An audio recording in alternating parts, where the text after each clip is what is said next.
Bem, pessoal, vamos começar mais um vídeo. Nesse nós vamos estudar um pouco sobre produtos internos, certo? Um produto interno nada mais é do que uma função que vai generalizar aquele produto escalar que foi estudado na geometria analítica, certo?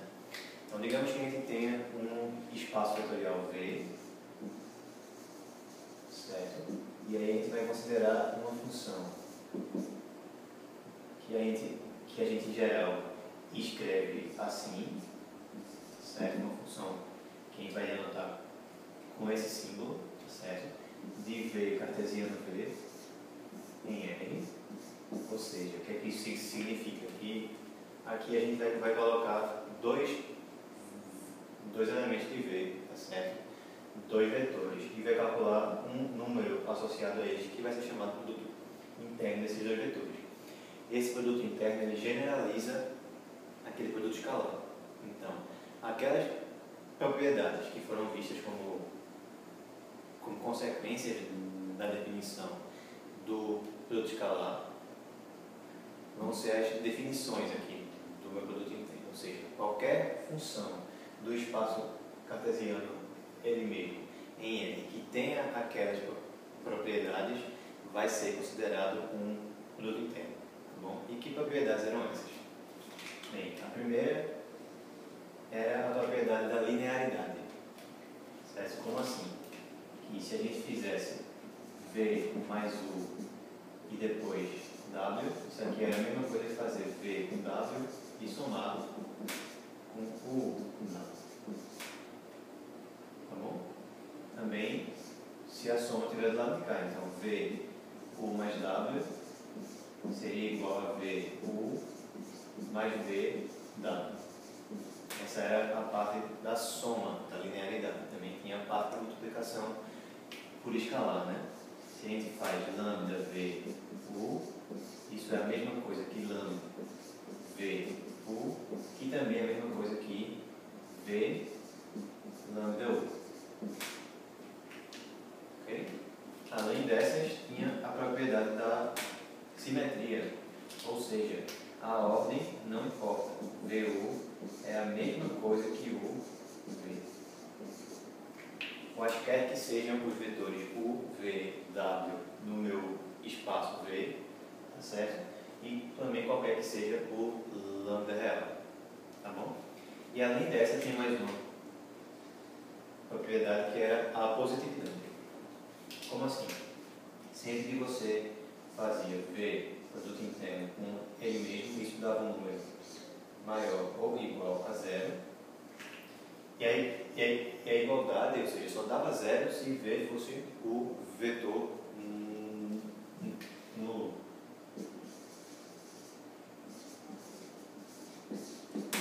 Tá bom? Se somente se V igual a zero.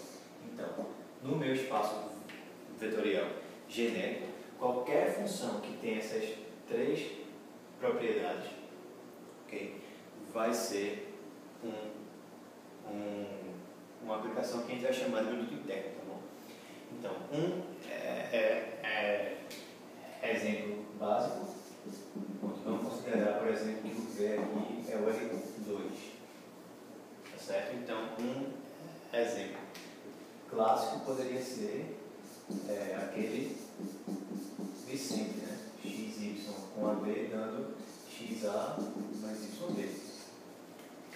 Isso é um produto interno. É um produto interno usual, canônico. Ok? Produto interno canônico, que é o produto escalar, que foi estudado na geometria analítica. A questão é, não existe só esse. Você poderia considerar outros produtos internos. Por exemplo, se a gente definisse XY, produto interno AB, agora como, sei lá, 2XA mais XB mais YA mais YB. Isso também vai ser produto interno. Vamos demonstrar? certo? Vamos começar observando que essa propriedade aqui é válida para esse produto interno. Como que a gente poderia ver isso? Se eu faço xy vezes AB, vai dar isso aqui. Ou seja, é 2 vezes o primeiro do primeiro com o primeiro do segundo, mais o primeiro do primeiro com o segundo do segundo, mais o segundo do primeiro vezes o primeiro do segundo, mais o segundo do primeiro vezes o segundo do segundo. Se a gente inverte aqui e faz agora AB, vai dar o quê? 2 vezes AX, que está aqui, mais AY, que é o primeiro do primeiro com o segundo do segundo, que está aqui, mais o segundo do primeiro com o primeiro do segundo, ou seja, BX, que está aqui, mais o segundo do primeiro com o segundo do segundo, que é BY, que está aqui. Então, trivial que essa propriedade aqui é válida. Vamos mostrar agora que essas outras duas valem. Bem, aqui a gente não precisa, por exemplo, verificar que essas duas propriedades valem.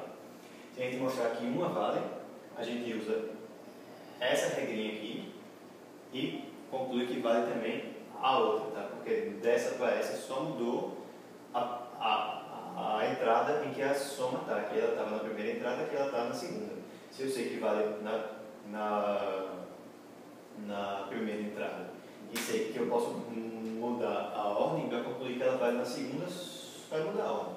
Então, também não iria ter o que fazer. Então, vamos verificar que isso realmente é igual a isso. Esse vai dar um pouco de trabalho, mas com paciência a gente consegue. XY mais alfa beta, por exemplo, produto interno com AB. Por definição, isso vai dar 2 vezes o primeiro do primeiro com o segundo do segundo.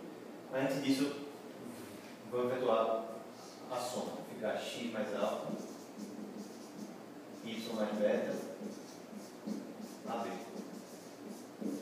Pronto, agora. Então, vai dar 2 vezes esse vezes esse. Então, 2x mais alfa A mais esse vezes esse. Então, x mais alfa B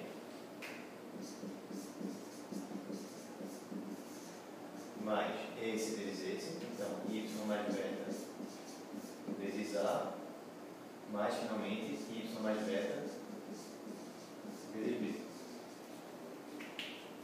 Vamos reescrever isso de uma forma um pouco mais agradável. Bom, daqui eu vou tirar o seguinte: 2xa mais xb mais ya mais yb. O que resta é o seguinte: 2α A, alfa B, beta A, beta B. Mas, Paulo, quem é que é isso? 2xa mais xb mais ya mais yb. É justamente xy vezes AB. Então, isso aqui é xy AB. E esse aqui? Esse é a mesma coisa desse, só trocando x por alfa e y por beta. Então, é alfa beta, desculpa, AB. Então, a gente de fato concluiu que isso é igual a isso. Então, ele é linear na soma, realmente. Essa propriedade é válida. Essa daqui eu não vou fazer porque é basicamente a mesma coisa, tá? Vamos mostrar essa última que é um pouco mais delicada, mas nada demais.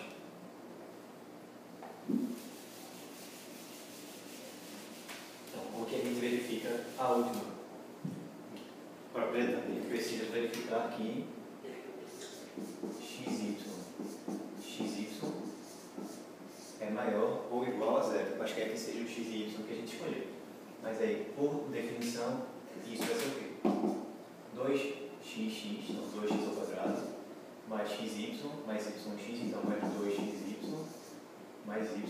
ao quadrado. Reescrevendo isso de outra maneira, a gente vai ter x ao quadrado mais x ao quadrado mais 2xy mais y ao quadrado.